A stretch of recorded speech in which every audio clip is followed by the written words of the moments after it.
Okay. Welcome, everyone, and welcome to Mapping K to 12 Environmental Education Programs with EcoRise. My name is Sarah Coles, and I am the Executive Director of the Texas Children in Nature Network, and we're excited to have you with us today. We are recording this session, and we'll be sending it out in a few days to everyone. Thank you for joining us. To save bandwidth for all of our attendees and for a clean recording, we ask everyone to turn off your cameras and mute yourselves during the presentation. I will be monitoring the chat, so you can share your questions there, and I'll share them with the presenters. Please remember to keep your comments in the chat kind. Deandra is running tech for us today. Thank you so much, Deandra. As I said, I'm recording the session, and if you're uncomfortable with your name showing, you can change your name to anonymous and then private message Deandra with your name for our attendance. Also, if your Zoom name doesn't match the name you registered with, please change your name or let Deandra know. If you're in need of a certificate and we do not have your name, we will not be able to provide that certificate. And just a reminder, if you're needing a certificate, you'll need to follow the directions in the email that you got with this Zoom link. I'm going to go ahead and do our land acknowledgement. Texas Children in Nature Network is headquartered in Austin, and as such, I'm on the ancestral and unceded land of the Tonkawa, Comanche, and Sana people. Our ongoing colonial presence on indigenous lands compels us to do action now to counteract the effects of colonization. The work we do through the Texas Children in Nature Network is one small step towards that effort. And I'm going to put a few links in the chat in just a minute about those people groups. And I'd like to go ahead and welcome our speakers today, Daniel Ramirez and Abby Randall with EcoRise. Thank you so much, and y'all take it away. Thank you so much, Sarah. That was an amazing introduction. Hello, everybody. Thank you for being here. My name is Daniel Ramirez. I'm the Senior Manager of Gen Thrive, a beautiful program of EcoRise. I've been with EcoRise for almost 3 years now. My background is in environmental science and policy with a bit of an emphasis on data and analytics, which is what we're going to get into today. But before I go into much, I definitely want to invite Abby, the better half of the Gen Thrive team, to give her a little introduction spiel. Thanks, Daniel. Hi, everybody. I'm Abby Randall. I'm one of the co-executive directors of EcoRise. I'm also on the board of the Oklahoma Association for Environmental Education, which is the lead partner in Oklahoma for the Gen Thrive project. So I wear a couple of different hats, bring different perspectives to this work. But thrilled that you all are here today and excited to share more about Gen Thrive. Thank you all for being here. As we start warming up and get started, I want to invite you all to type into the chat, tell us your name and what organization or company or entity that you're joining in from. Would love to know who's here and who's participating. And we're going to go ahead and get started by setting up the presentation. Thanks for your patience, y'all.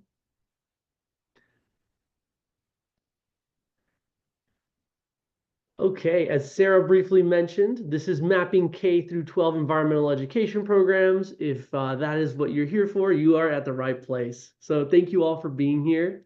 We're going to dive in and get a bit of introduction of who we are and what we do. Gen Thrive is a collaborative initiative providing shared data tools and technology. Basically, what we do is we're trying to get a better understanding of the environmental education landscape of the United States by creating these free use tools, all open source. So folks are coming in to publicly enter information so we get a better understanding of what the landscape is looking like. We started in Texas and we are now national. So it's exciting to start bringing in folks from several different states and regions to get a better understanding of what the environmental education landscape looks like. And I'm really excited to talk to you more about that. But before we dive into Gen Thrive specifically, I want to tell you a little bit about EcoRise, the parent organization of Gen Thrive. EcoRise mobilizes a new generation of leaders to design healthy, just, and thriving communities for all. EcoRise makes a environmental education curriculum available for K through 12, started in 2008 in sunny Austin, Texas. We've been around since then, and it's a really exciting organization that brings together the ability to understand environmental education to the youngest of our community, to show them through values of STEM and better understanding the built world and the environmental world around them. And there's an opportunity for them to make projects to better basically serve their schools. And there's a lot of money that goes into grants and helping teachers teach our valuable curriculum. And there's a lot of folks within the chat within this organization that could help you out if you want to learn more about EcoRise. But today we want to talk a little bit more about why GenThrive.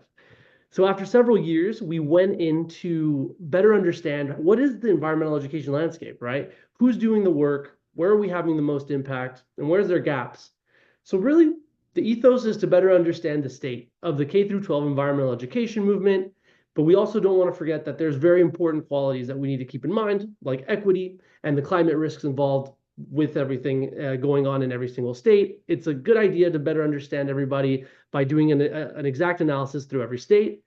We also want to provide public tools that are free of use. We maintain, manage, and provide all of our tools. So that is one exciting facet of GenThrive.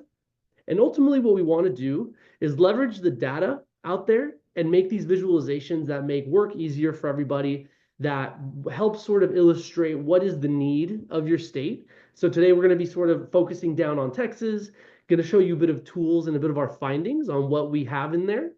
But before we jump in, I'd love to have a little poll up here. We're going to ask, what do you personally hope to gain through data insights? And you'll have a chance to read the poll. Feel free to answer. But we really just want to know, what is it that you're here for? And why is data a meaningful tool for you? Just because this is really important for us as we move forward. We want to have a North Star that helps us find where we're going. And so the poll should be up now. Would love to see a little bit of feedback on it. Feel free to take it now or hold on to it. And we're going to move on here.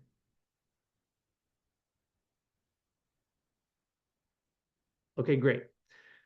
So we're going to jump in quickly and talk about our data visualization tools. But before we do that, I want to give you a little bit of a tour of our website. So in essence, GenThrive is its own website in which you can, as a service provider, log on and fill out an organizational and a program survey. So you can find this at www.genthrive.org, and this will basically take you to our landing page. This gives you a little bit of more context of who we are and what we do. And this is a good way to just, if you're trying to tell somebody about the program, this is a great way to land. But what we're going to be looking at is ultimately, what do we do at the end with this data? So folks come in, they tell us what their organization is, what they're about, who they do. And let me show you exactly what information we collect, just to be extremely transparent. So on the organization side, we collect very basic contact information, just to be able to pin you on the map. We want to know what the mission of your organization or service provider is. What's your service area? How do you describe the work you do?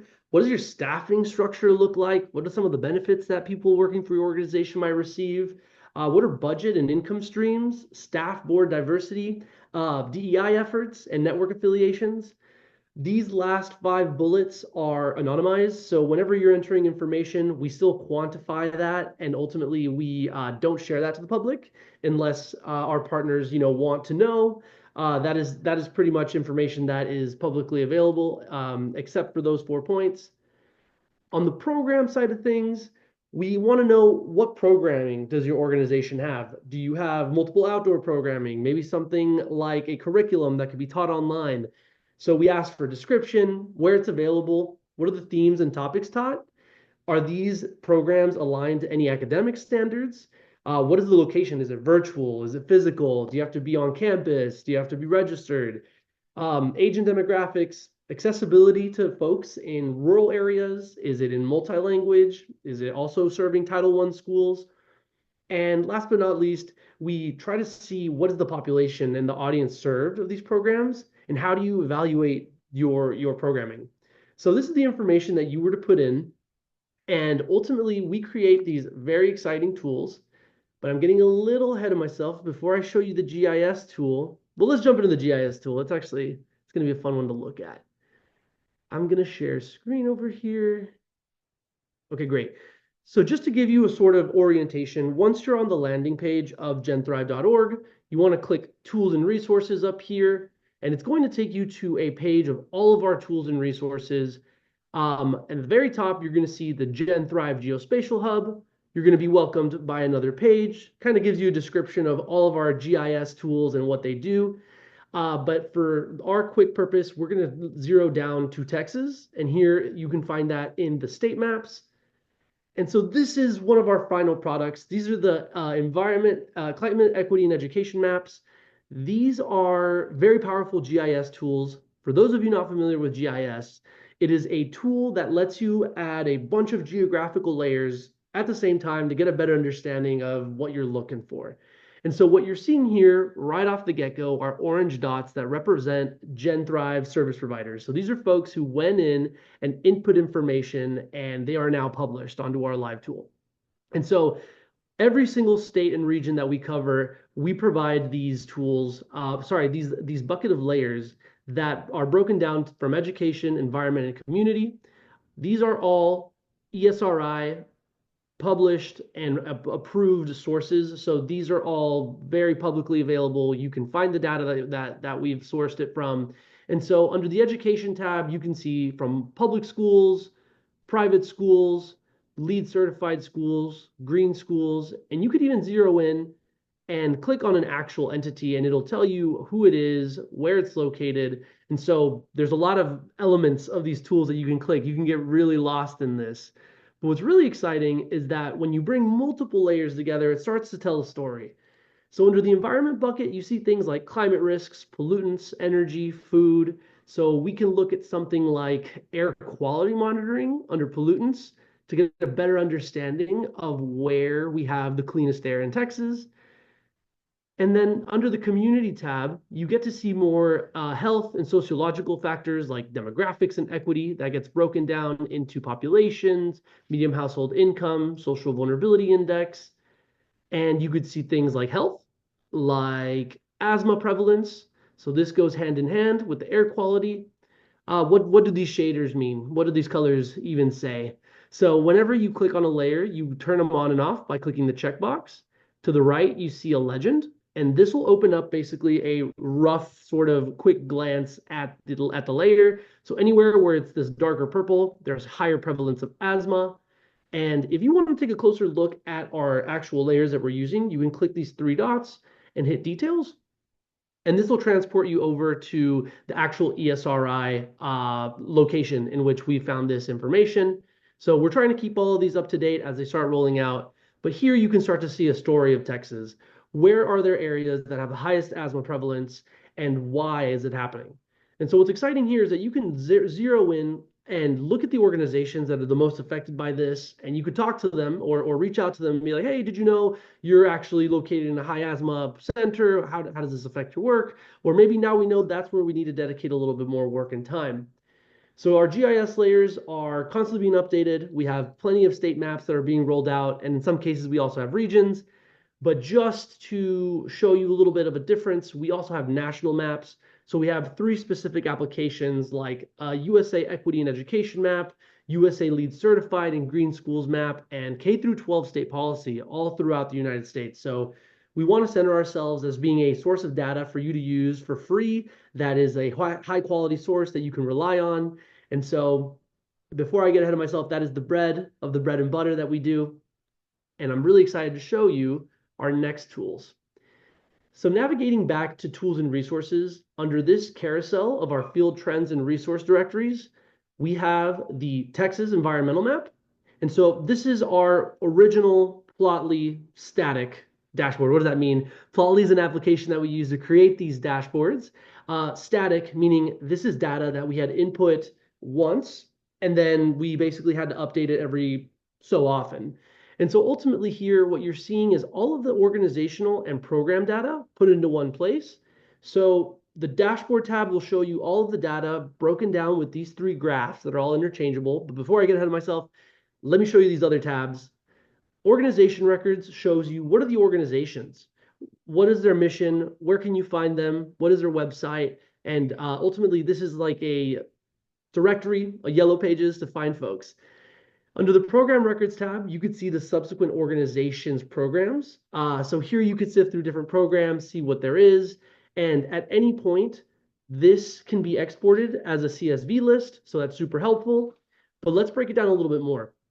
When you go back to the dashboard, you see four elements in the middle. You have your geographic map that is very similar to the GIS that we saw. But here you just get very rudimental information on who are the service providers, where do they serve. And then here you have three interchangeable graphs. So here you can see terms used to describe work. Down here you see group served and sector. So here, right off the get-go, you can see that in all of Texas, the term that's used to describe the work the most is environmental education, followed by outdoor education. And the groups served the highest are K through 12 and 6 through 8.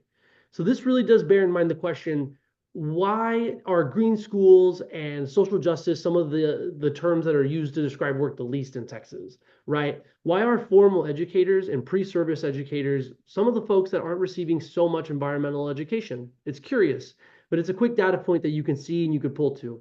And if any of this is enticing to you, if you like any of these data sets, you can go ahead and even just take a download of these just to grab a quick snippet. You could paste it on a PowerPoint, you could paste it on a presentation, it all works. And as I said, here you can see as a majority, it's all the nonprofit sector, but you can interchange these. So let's say you're trying to see the annual budget. You can see what of these organizations use the most. Maybe some of them don't want to share information, so that's actually the majority of Texas organizations. So that's an interesting point there to see. You could even see the percentage of Title I schools that are affected by this programming. And by a large majority, it's not tracked. So that already is a point that we could see and analyze to better understand. But the big point is that we want to make these tools easy to use. So if you're a service provider, a teacher, or a researcher, you can use any of these filter tools to sort of narrow down your search. So maybe you're looking for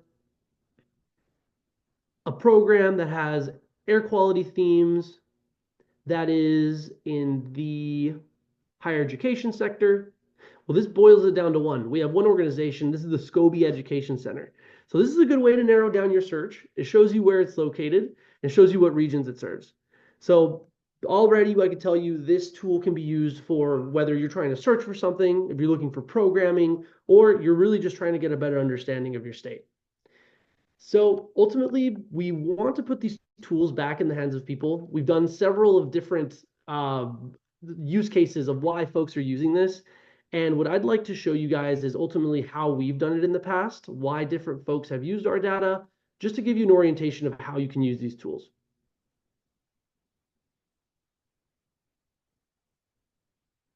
So service providers can use this to identify areas of highest need. And basically, this dashboard can really help show and inform growth of where you want to be injecting funds, injecting time into your state to better understand, hey, it looks like West Texas doesn't have that much education on climate change. So you can totally start narrowing your search down there.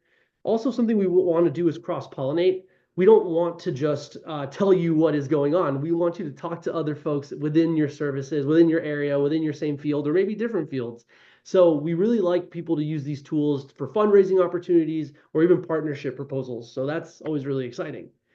We also invite educators to use these tools to find resources. Maybe you want to find a summer course or a winter course that has programming. Maybe you want to use this as teaching, a tool that might help your students understand data, statistics, analytics. And ultimately, we want teachers to see what gaps there are. Where is there a lack of education of a certain subject or just a certain methodology that you'd like to push out?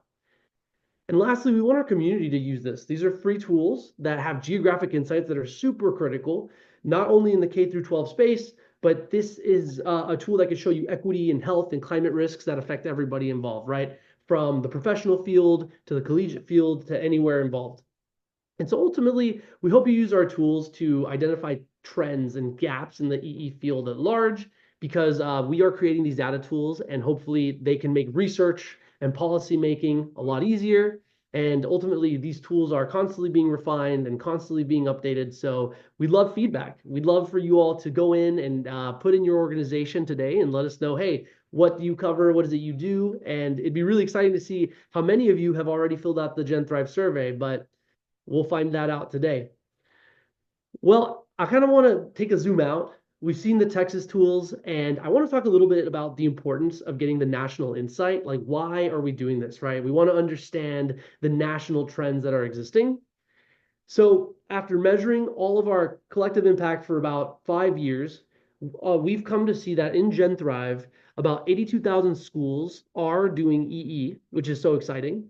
We have about 300,000 educators who are actively involved with environmental education work. This serves 18 million students, and this is just shy under 7 million of the general public. So there's a lot of work being done, but I'm positive there's more. We've started collecting this information in the last couple of years, and we've sort of solidified a product. So now is the time to really start collecting and get a closer image of what we're getting. And this is some of the more interesting insights that we've gotten. So across the United States, what are the environmental themes that are taught the most? So it looks like conservation is trailing very, very far ahead with almost double with outdoor learning behind. And some of my favorite subjects are falling at the very bottom, marine biology and food. Who doesn't like that? It's some of my favorite stuff. But these are important insights for you to see, to better understand, like, where's the work being done, right? And as we start to collect more information, our delta starts to get smaller. We start to figure out, okay, we're actually getting closer. Or actually, hey, we were so far off. But over the 5 years, this is what we've collected so far. And it is eye-opening to see that these are the environmental themes that are mostly taught. And very similarly, we can see what are the services that are the most used and the less used, right? So internships, grants, they're falling very far behind. It is something to note that through our data, we found that the green business design is something that is not being taught so much for people that are about to go into college or people that are coming out of college. And so it is sort of a trend to see that internships and grants are falling pretty behind, and direct teaching and volunteers are way high up. So that is just, an interesting data point to acknowledge. Alternatively, we also we look at audience data. So we see who are the students or who are the audiences being served the most. And so you can see a high bell curve trend as students are reaching the end of elementary school. And as they start getting out of the classroom into the college, or as we say, sort of the real world, it kind of starts dropping down. And so it's interesting to see this trend, and it's something that we could learn, right? We could see that maybe that we need to emphasize a little bit more. If we want green workforce to grow, maybe we start teaching this more in high school. So ultimately, these are trends that we've started gathering, and we hope to continue gathering, which is exciting. So this is a good starting point, because at the end of the day, why are we doing this, right? This is data with a purpose. And so, like I said earlier, we don't want to be the podium, right? We don't want to be telling you what everything is. We want to build a campfire setting where people can come and talk about their experiences. We want to spark a deeper connection. We want to cross-pollinate. We want folks to come together and tell us, like, hey, this is what the Southeast is facing. This is what the Northeast has as challenges, or this is what California has done to succeed in that area, because there's a lot to learn from each other.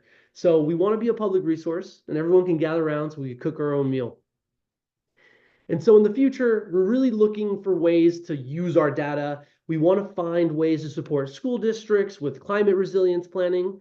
And last, we want to be able to connect asset maps to better understand needs, so we can have an assessment to shape policy and investments. And lastly, we really want to hold the national vision that mobilizes resources to community of highest need. So if we're doing the work, are we doing it in the right place? Or is this getting concentrated in affluent areas where ultimately we're in our own silo? So today we're going to have a bit of a breakout.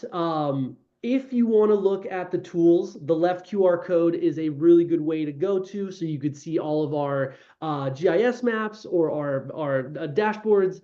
To the right, you're going to be taken to the Texas landing page. But for now, I want to break out into some breakout rooms just so you all can get better introduced with yourselves. And I'm going to prepare some codes for you guys, so when you come out, we could have some time at the end. If you're interested in joining GenThrive and filling out your organizational information, I'd love for you all to come in. I'll stick around. I'll have some tech support, and I'll guide you guys. So if we could break out into some rooms, and I'm going to I've put got you, Daniel. Thank you, Abby. Okay, you got the prompt I too. got it. I got Beautiful. you. So we're going to head into a couple of breakout rooms. We'll invite you to, if you're able to turn your cameras on, if you aren't in a place to do that and you want to use the chat, you could do that too.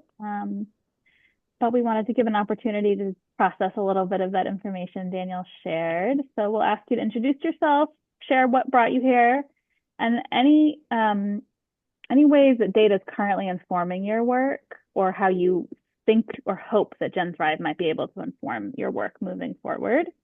And then, as Daniel said, when you come back, for those of you who want to get right in and start entering information or playing around with the tools, we'll have space to do that. So we'll spend about, um, let's do 10 minutes in breakout room, and then we'll come on back. Excellent. Thank you, Abby. You're welcome. Here we go.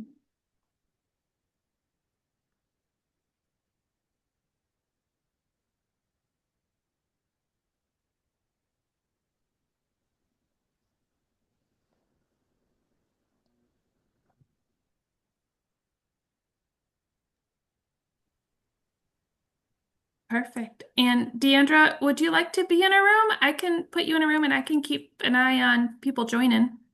Oh, no, it's okay. Okay. Thank you, though. Thank you all for facilitating this. Daniel, what do you need in terms of invite codes? You're good?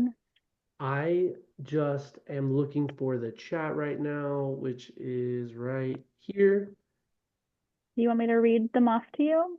I got them right here. We're good to Okay. go. I might Alright. just go on mute because I'm going to be clickety clacking really You loud. got it. So don't You mind got me. it. I'll be here. I'm sorry. How much time are we going to do the I said breakout? 10 minutes. We got about Perfect. 9 minutes left, 35 past the hour. And I was thinking while you were presenting, Daniel, if you give me like 3 minutes at the end, I can promote our San Marcos workshop. And so if anyone's in the area, they can register for that and even get even more in depth.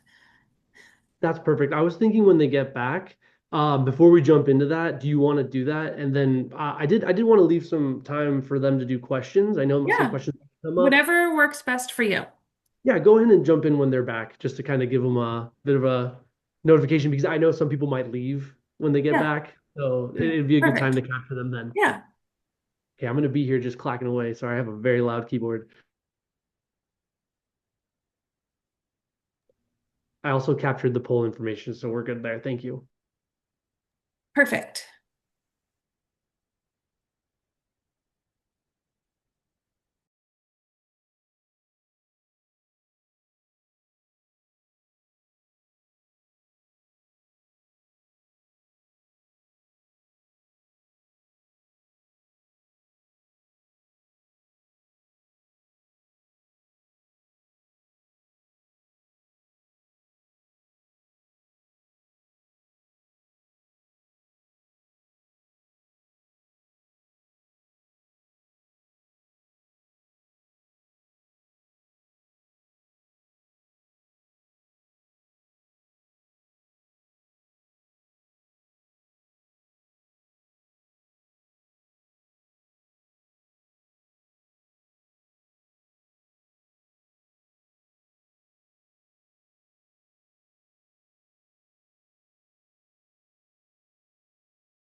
Daniel, are you there? Yes.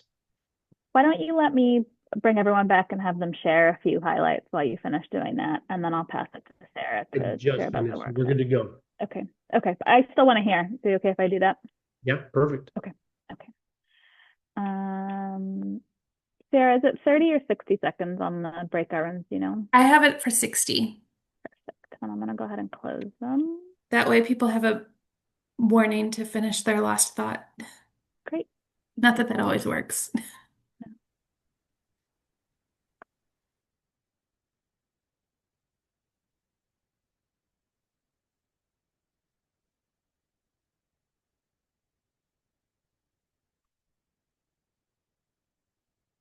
Welcome back. I accidentally left while she was talking. Oh, I've done that before, Kelly. Don't worry. Introduction.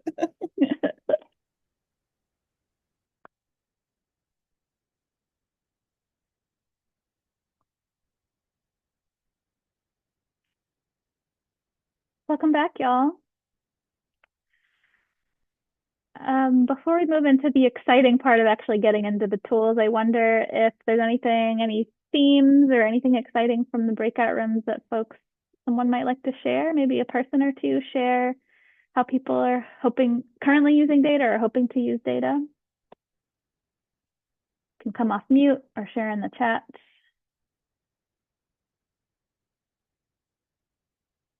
And if anyone shares in the chat, I'll read out your answers.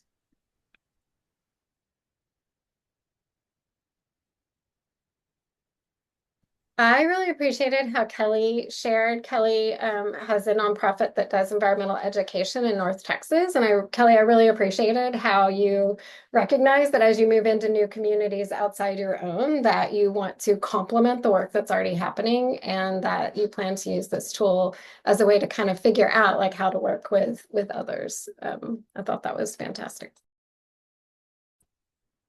Could you also share, Christy, what you were mentioning about the data in response to my question? Because I think that would be really useful for people to know. Yeah, but I want to make sure that I know they have an agenda, so I don't want to step in. But very, very briefly, we were talking about how Gen Thrive is a resource for data sets that might disappear in other places. And so, yeah. Yes, I think there are data sets that have come down that the federal government supported or, was collecting the data, feeding the data, running the sets. And so Daniel and team have been working really hard to capture that data and store it so that we can continue to have the social vulnerability index if it goes back down and the things from the EPA EJ screen and things like that. So it's kind of something we didn't anticipate when we started the project, but it's something exciting that we're able to offer. Any final thoughts from the breakout room? Something exciting? In the chat from Elizabeth, she said, we discussed a network of orgs related to water quality and testing programs, especially the benefit students in the Gulf. Love it. Thank you. Well, before we turn it back over to Daniel, Sarah, did you want to talk about the San Marcos event? Yeah. So I have been working with EcoRise and then also some of our other partners with the Texas Parks and Wildlife and Texas Water Resources Institute through AgriLife and Texas A&M Forest Service to put together some in-person workshops that we've been doing around the state since October.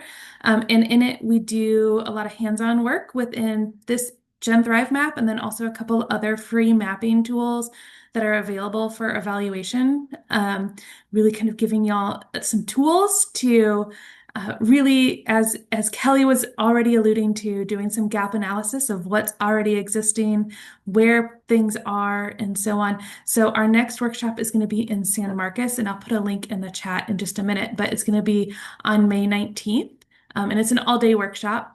So if any of you are interested in registering for that, we'd love to have you.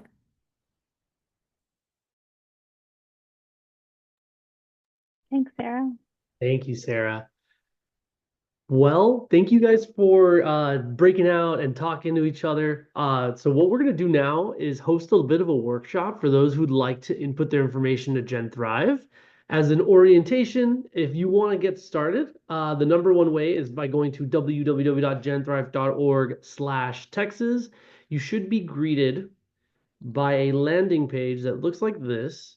It gives you a bit of a understanding of what the program is about in Texas. And what we're going to do today is help you register, answer any questions you might have. And the number one thing here is to register, you need to have an invite code. And so I'm here to generate your invite code if you have it. If you're a service provider, an institution, an organization, or even just, small mom and pop that has, kayaking or some sort of environmental education adventure, feel free to join us. And so when you're at the Texas Gen Thrive page, you're going to go ahead and click register with code. You're going to click next to this pop-up, and you're going to be greeted by another pop-up that asks for your invitation code, your name, your email, organization, and role, and then you can get started. So I was able to use your chats to get a few folks in that have organizations either already on Gen Thrive. Shout out to the Herd Natural Science Museum in McKinney. Y'all were one of the only ones in there, which is exciting. But I'm gonna go ahead and share a screen and show you all what codes I just created. If you need a code, feel free to let me know in the chat what your organization name is, and I can go ahead and create a code in real time. But these are the codes that I was able to create using your feedback, and we could take it from there.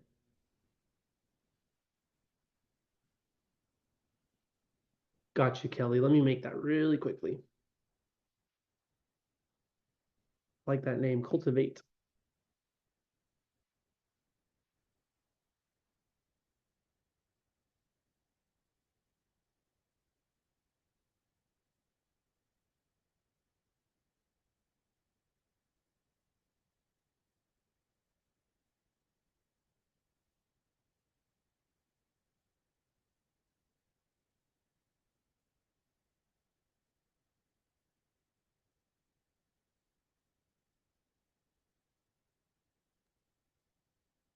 We have a question in the chat about whether this is only for organizations or if the individuals can join. My reaction is it's for organizations, but I wonder if you have a different perspective Yes, on that. at the moment we are catering basically organizations or institutions or like companies, groups, schools. For an individual, it is rather difficult to sort of put you on the map. People tend to move a lot, but feel free to reach out if you need any help on how to use our tools, or particularly if you have like a certain idea in mind on how to use the tools. I can most certainly help be your guide in that case. So just to sort of Okay, reiterate, thank you. Appreciate that. sure thing. We're just setting aside a few minutes if you want to get started entering yourself into the directory, updating your existing profile. So often when we meet folks through sessions like this, there's excitement and then life gets really busy and it gets away from you. And then you see someone again in a year and say, oh, I meant to do that. So we're hoping that people can get started. You can put in the basic information at least. If you're not entering, you're welcome to play around with the tools. Take a look at the map, go to genthrive.org, zoom in, zoom out, add layers, and get a little bit of practice.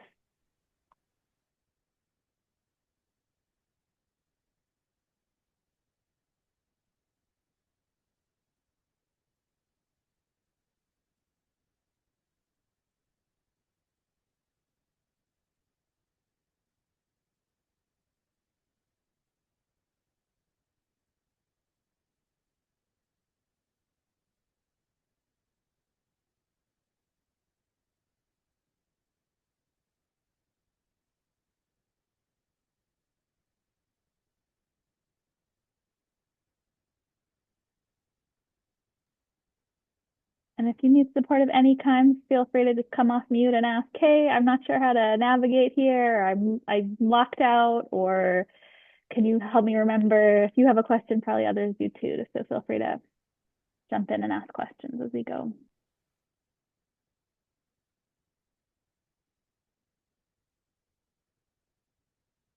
Okay, I think I might have answered a few questions, unlocked a few profiles. Let me share screen and show you all. If you need the code, just feel free to ask in chat, and I can help show you guys how to navigate to the survey really quickly now that some of these lower hanging questions are done.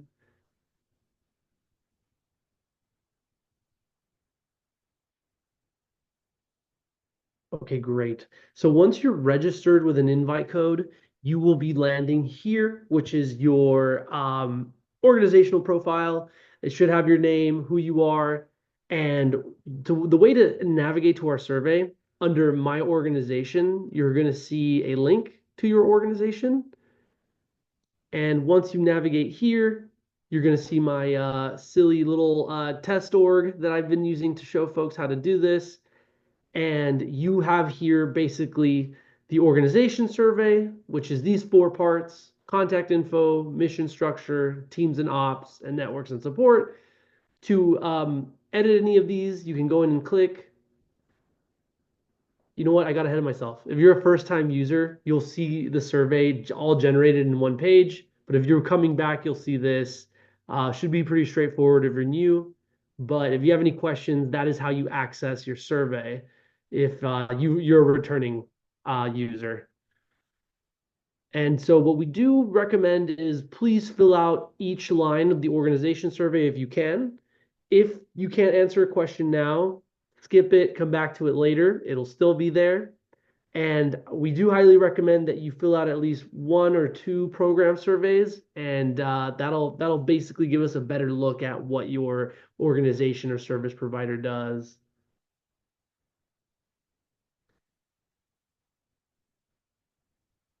Here, Kay, I got your message. Are you able to log in and see? Let me see.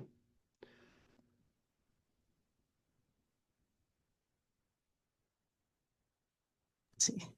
I was already logged in and then you changed my password, so I don't know what that's done, but I don't see where you found that stuff about your organization.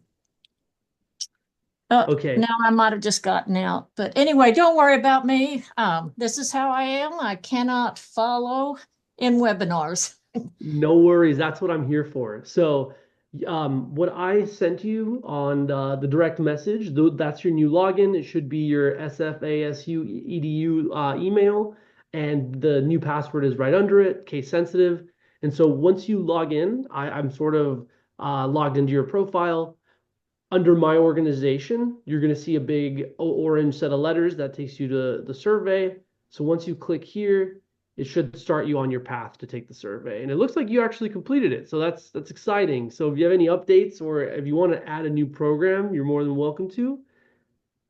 Okay, so I guess I was confused why I wasn't on the map then, since I had already done this back in October. Oh, that might be it. Let me ensure that everything went in. It might have been because you didn't fill out a program survey, and we were basically looking for organizations with programs, but I can go ahead and push you through into the maps.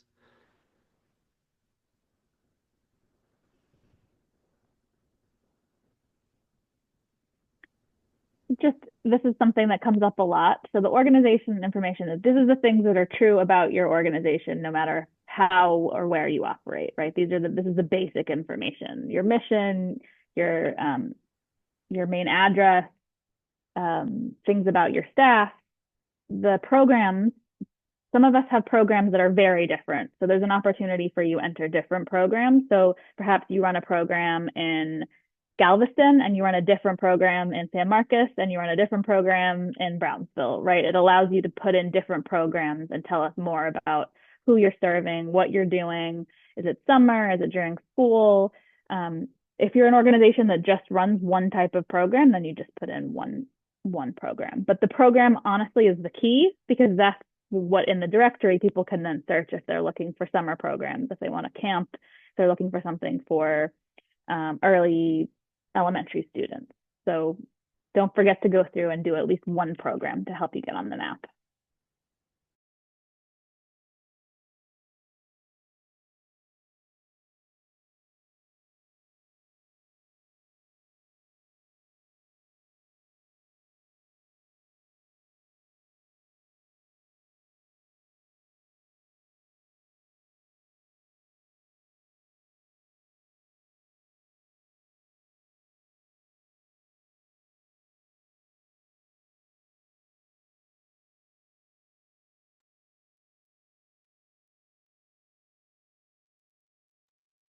So is the program the same thing as an event?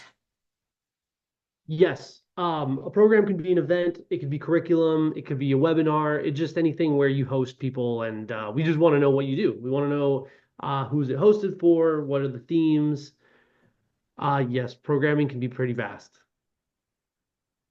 So could you put something general and say you host it every spring or something else you host every fall, that sort of thing?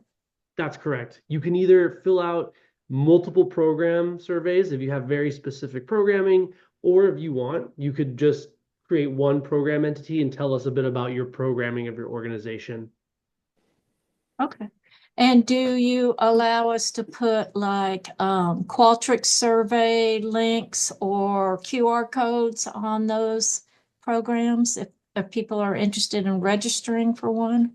You can most certainly add a link to the actual, let me share screen really quickly, to the actual body of the program.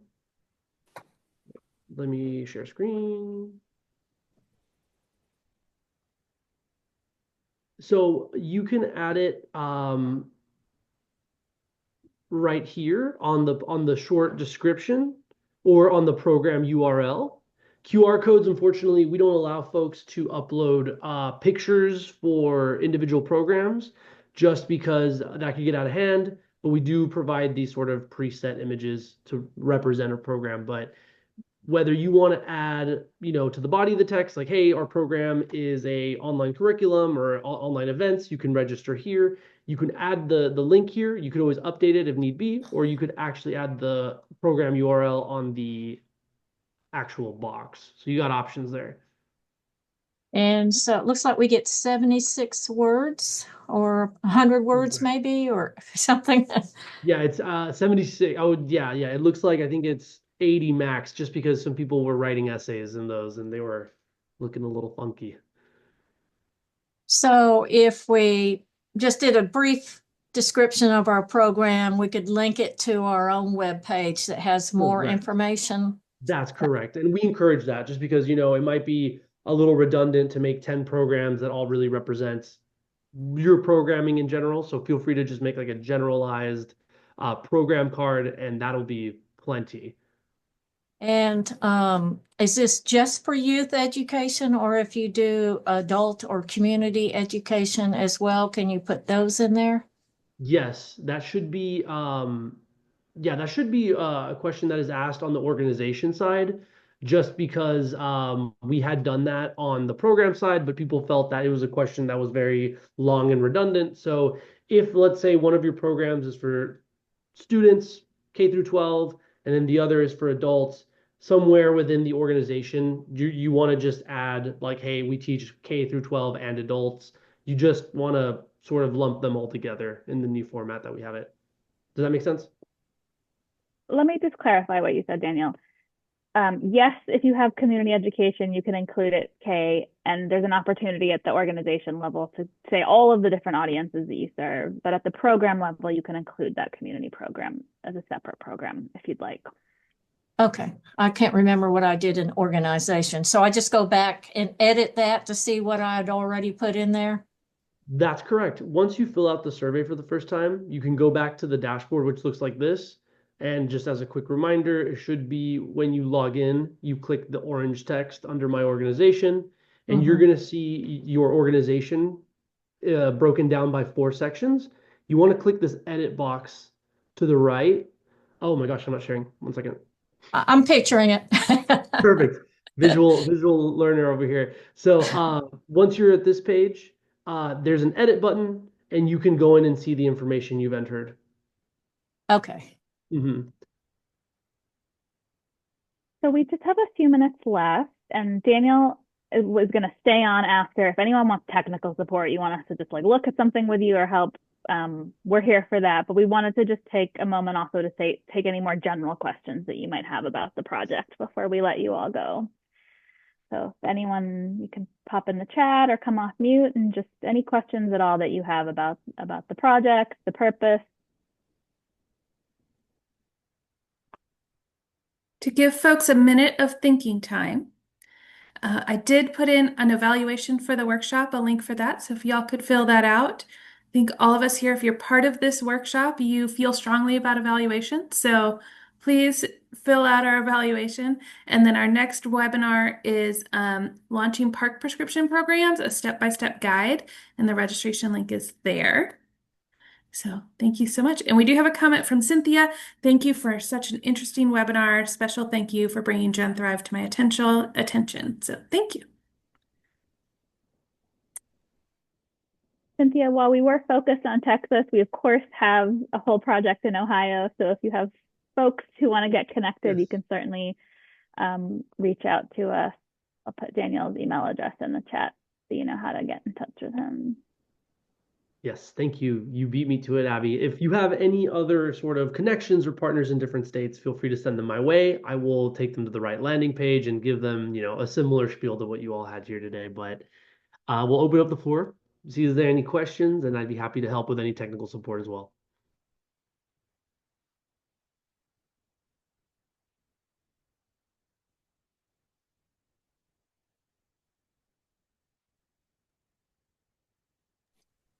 I'm sorry to bother. I was having trouble with my device, and I don't know where you were asking us to put information about our organization. I'm on the home page. Okay, perfect. So you want to navigate to genthrive.org/Texas. I'm going to send it your way. This is Linda, correct? Yes. Daniel, I'm going to jump in for a second. We can thank everyone and let people go, and then we can hang out to help people with technical issues. So if folks don't have sort of more general questions, thank you so much for joining us. Thank you, Sarah, for hosting us, and please don't hesitate to reach out. This is a collective movement, and the more people that participate, the stronger our data. So thanks so much. Thank you so much. Thank you all for coming. Appreciate you. And if you have Thank technical you. questions, hang out. Bye. Thank you. And I did get on the right website. I think I'm good. Perfect. And Linda, just to make sure you have an invite code, what organization are you representing? Heritage Society of New Perfect. Braunfels. Got you. This is going to be your invite code. So when you are... I did register, so I can log in, I think. Perfect. Oh, okay, perfect. So once you log in, let me show you where you're going to want to go. Sorry, this part's a little tricky. We're working on it. We're streamlining it. So once you log in, you should be seeing something like this. Is that correct, Linda? Yes. Okay, great. So you want to click here under My Organization. It should be an orange text link. Oh, okay. And then you should be off to the races. You can see what sections you could write in. And if it says completed, somebody might have done this for your organization in the past. Feel free to click edit. If any of the information is changed, you can change it. And we really encourage that you also fill out a program survey. They're short and sweet. If you have a question about what a program might be, feel free to click this little question mark. It'll give you a definition of what we think a program is. And just go ahead and create a new program, edit it, and you should be off to the races. Okay. Well, we're just getting started, so I feel like I'm learning from others, and I'm hopefully we'll have something to offer back soon. Thank you so much, Linda. I appreciate you. Thank you so much. Have a good day. You too.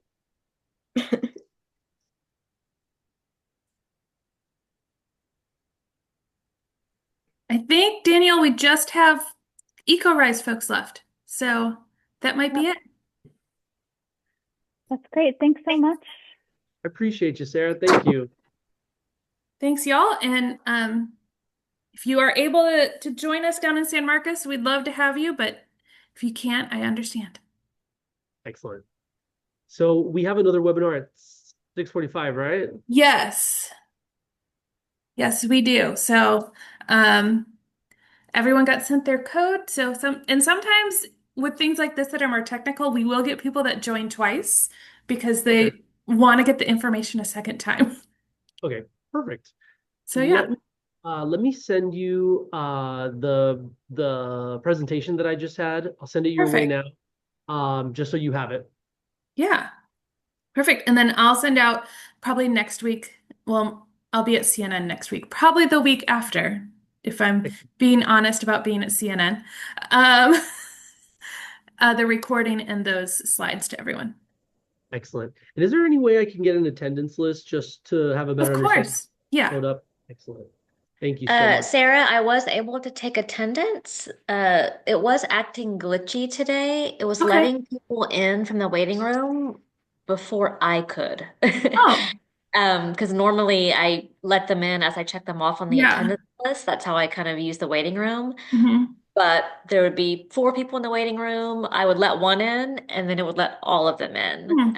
But I think I caught everybody. Yeah, because I didn't let sometimes like if it's really busy and I'm available, I'll also let people in, but I try to mark them as that happens. So who knows? Well, hopefully Zoom will stop having a temper tantrum this evening. Sounds good. Will you both be attending the 7 p.m.? It'll be me, and then Melissa Mullins is going to be Okay, our great. volunteer for this evening. Awesome. Well, Deandra, it was so nice meeting you. Thank you for volunteering to help. You made everything so much smoother. Of course. Y'all have a good one. Thank you. You too. Thanks. I appreciate you, Sarah. We'll touch base here in a couple of hours, okay? And if you could email me that poll just in case it doesn't show up for the 7 o'clock, so I can have Perfect. I'll it send set. you the poll and I'll send you the presentation right now. Okay, perfect. Thanks. Thanks, Sarah. Have a good Okay, one. bye.